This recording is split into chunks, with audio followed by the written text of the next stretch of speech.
सवाल ये आया है पेरेंट्स की तरफ से कि पेरेंट्स ने सवाल पूछा है कि जब मैं अपने बच्चे को देखती हूँ और देखता हूँ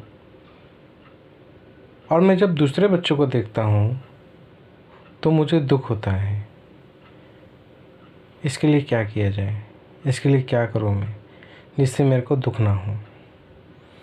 देखिए, यहाँ पे बहुत सारी बातें समझने जैसी है कि जब आप अपने बच्चों को देखते हो और जब आप दूसरे बच्चों को देखते हो तो आपको दुख इसलिए होता है क्योंकि आपके अंदर बहुत भीतर एक ईर्ष्या बैठी है। ईर्ष्या यानी जलन। इसको थोड़ा समझ लेते हैं। ये ईर्ष्या जलन क्या है? आपको लगता है कि सामने वाला बच्चा मेरे बच्चे से अच्छा है तो मेरा बच्चा भी उसी तरीके से अच्छा हो, उसी लेवल पे अच्छा हो, उसी तरीके से बिहेव करे, उसी तरीके से दिमाग हो उसमें जैसे सामने आप देख रहे हो दूसरे बच्चे में। तब हमारे अंदर एक डिज़ायर क्रिएट होता है। डिज़ायर ये है कि आपका बच्चा भी उसी तरीके से बिहेव करे, आपका बच्चा भी उसी तरीके से रहे, आपका बच्चा भी उसी तरीके से ब्रेन का यूज करे। आपको पता है मेरा बच्चा नहीं करता, आपको पता है कि उसका बच्चा ज़्यादा इंटेलिजेंट है, आपको पता होता है कि उसका बच्चा ज़्यादा फंक्शनिंग करता है, ज़्यादा लेवल पे ब्रेन का यूज करता है, और आपको ये भी पता है कि मेरा बच्चा यूज नहीं करता। तो जो डिज़ायर क्रिएट होता है कि मेरा बच्चा भी वैसे ही करे, इस डिज़ायर में एक दुख छिपा होता है। डिज़ायर ये होता है कि कैसे ना कैसे करके मैं ये चीज़ प्राप्त कर लूँ, कैसे ना कैसे मैं ये चीज़ को पकड़ लूँ, कैसे ना कैसे करके मैं अपने बच्चों को भी इस बच्चे की तरह बना दूँ। इस वजह से हमें दुख होता है जब हम अपने दूसरे बच्चों को देखते हैं कि उसका बच्चा तो बिल्कुल नॉर्मल है और हमारा बच्चा स्पेशल चाइल्ड है या डिफरेंटली एबल्ड है। हम ये भूल जाते हैं कि हमारे बच्चे में कुछ अलग बातें हैं जो सामने वाले बच्चे में नहीं हैं। आपके बच्चे में वो स्ट्रेंथ है, दूसरे बच्चे में वो स्ट्रेंथ नहीं है। इसको ज़रा समझिएगा। अगर आप अब दूसरे बच्चे को कहें कि आपके पास आँख ना हो और आप एक आँख से देखो तो बच्चा नहीं देख सकता। अगर आप जिसे नॉर्मल समझ रहे हो उसे बोलो कि आपको दोनों हैंड्स का यूज नहीं करना है और आप अपनी ज़िंदगी जी सकते हो तो बच्चा नहीं जी पाएगा। लेकिन हमारे बच्चे के अंदर कुछ कमी होने के बावजूद भी वो जी रहा है, वो अच्छे से खा रहा है, वो अच्छे से पहन रहा है, वो अच्छे से देख पा रहा है दुनिया। अगर वो नहीं भी देख पा रहा तो महसूस कर पा रहा है इस दुनिया को जो उसके पास ना हो, नहीं है फिर भी। आप इस चीज़ को समझिएगा। अगर दूसरे बच्चे को वही ना दो आप और उस बच्चे को कहो कि ज़िंदगी जी ले तो बच्चा नहीं जी पाएगा। आई थिंक 5 मिनट भी नहीं जी पाएगा, 5 सेकंड भी नहीं जी पाएगा वो। लेकिन आपके बच्चे में कुछ कमी होने के बावजूद भी वो इतनी अच्छी लाइफ को जी रहा है, वो इतनी अच्छी लाइफ से कोप अप कर पा रहा है। ये हम अपने बच्चे में नहीं समझ पाते हैं। देखिए, हम लाइफ की बहुत बड़ी एक लाइन को छोड़ देते हैं। हम क्या चाहते हैं अपनी लाइफ से वही हम अपने बच्चे की लाइफ से चाहेंगे। हम अपनी लाइफ से क्या चाहते हैं, समझने वाली बात है। इस चीज़ को थोड़ा समझिएगा। हम अपनी लाइफ से जो चाहते हैं वही हम अपने बच्चे की लाइफ से चाहते हैं।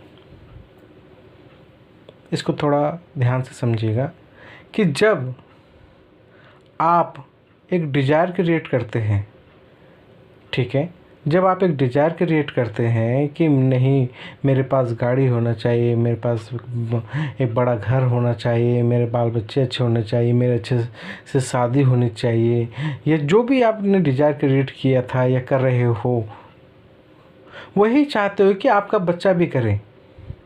और ये आपको पता है कि जो आप डिज़ायर क्रिएट कर रहे हो उससे आपको दुख मिल रहा है,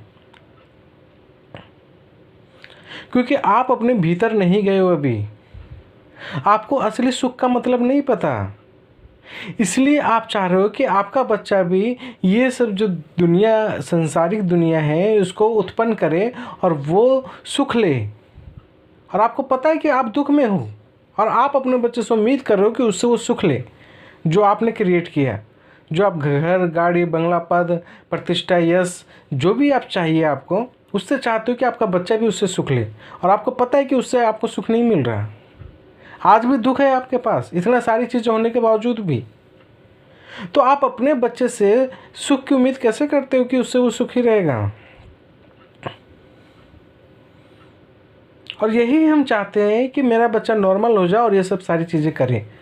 हम उसे बेसिकली धकेल रहे हैं दुख में, हम उसका भला नहीं चाह रहे हैं।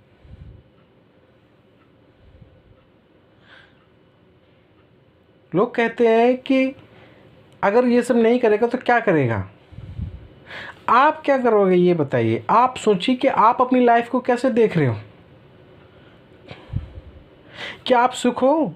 क्या आप सुखी हो? क्या आप इतनी सारी चीज़ें करके भी सुख हो? क्यों रोना पड़ता है आज भी? क्यों दिमाग लगाना पड़ता है इतना? क्यों परेशान होना पड़ता है इतना? और आपका बच्चा, और आप ये भी चाहते हो, खुशी की बात ये है कि आप ये भी चाहते हो कि हाँ, आप, मेरा बच्चा भी इस तरह से दुख उठाए। आप अपने अंदर नहीं गए हो कि एक्चुअल सुख होता क्या है, इसलिए आप अपने बच्चों को नहीं समझ पा रहे। आप अपने जीवन को नहीं समझे हो, इसलिए आप अपने बच्चे के जीवन को नहीं समझ पा रहे हो। इसके लिए सोच चाहिए। क्या हर आदमी क्या अमीर होता है? क्या हर आदमी एक अच्छी पोस्ट पा लेता है?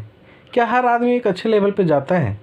क्या हर लड़का लड़की एक अच्छा सोशल क्रिएट कर पाता है? क्या वो अच्छा पद प्रतिष्ठा कर पाता है? क्या वो अच्छी लड़की से शादी कर पाता है? हर आदमी हर चीज़ नहीं कर सकता। अगर वो कर भी ले तो भी वो दुख में पड़ेगा। आज उसके पास गाड़ी है, आज उसके पास 4 व्हीलर है, कल वो हेलीकॉप्टर की सोच रहा होगा। आज उसके पास हेलीकॉप्टर, वो 4 प्लेन जेट के बारे में सोच रहा होगा, एरोप्लेन के बारे में सोच रहा होगा। डिज़ायर कभी ख़त्म नहीं होता, डिज़ायर बढ़ता रहता है, और वही डिज़ायर आपका दुख क्रिएट करता है। क्यों? क्योंकि आप अभी भी भाग रहे हो किसी डिज़ायर के पीछे। आप रुक नहीं रहे हो, थम नहीं रहे हो। और अपने बच्चों को भी चाहते हो कि मेरा बच्चा भी भागे। उसे आप रोकना नहीं चाह रहे, उसे एक्चुअल जीवन नहीं दिखाना चाह रहे कि एक्चुअल जीवन होता क्या है, एक्चुअल सुख क्या होता है। इसलिए हम परेशान होते हैं, इसलिए हम दूसरों को देखते तो हमें जलन होती है कि मेरे पास ये क्यों नहीं है, मैं ऐसा क्यों नहीं कर पा रहा, मेरा बच्चा ऐसा क्यों नहीं कर पा रहा। क्या करवाना क्या चाहते हो आप? पहले तो ये समझिए अपने बच्चे के रिगार्डिंग। समझिए इस चीज़ को कि आप अपने बच्चे से करवाना क्या चाहते हो। आप दुख में हो, आप अपने बच्चों को भी दुख में डालने की कोशिश कर रहे हो। एक्चुअल सुख को समझना पड़ेगा आपको। इतने बड़े बड़े पद के होने के बावजूद, इतने बड़े बड़े प्रधानमंत्री, राष्ट्रपति होने के बावजूद इतने गलत काम करते हैं, इतने फ्रॉड करते हैं, फिर वो जेल जाते हैं, वो दुख उठाते हैं। ये सुख नहीं होता। एक आत्मसंतुष्टि एक बहुत बड़ा सुख है, इस चीज़ को समझिए। एक आत्मसंतुष्टि बहुत बड़ा सुख है। और आत्मसंतुष्टि कैसे आता है? इतना इजी समझ में नहीं आएगा, ये आपको समझना पड़ेगा। आत्मसंतुष्टि क्या होता है, कैसे आता है, और आप अपने बच्चों को आत्मसंतुष्टि, सेटिस्फेक्शन में लाने के लिए क्या सिखा सकते हो आप, कैसे सिखा सकते हो आप? आपका बच्चा सेटिस्फाइड हर चीज़ से कैसे हो जाए, और वो हो भी रहा है तो भी आपको दुख है। वो कुछ नहीं मांग रहा वो दुनिया से, लेकिन आप चाहते हो कि मांगे। दुख में पड़े, तो आप समझिए इस चीज़ को कि आप क्या चाहते हो, जब भी आपका दुख खत्म होगा। Thank you so much.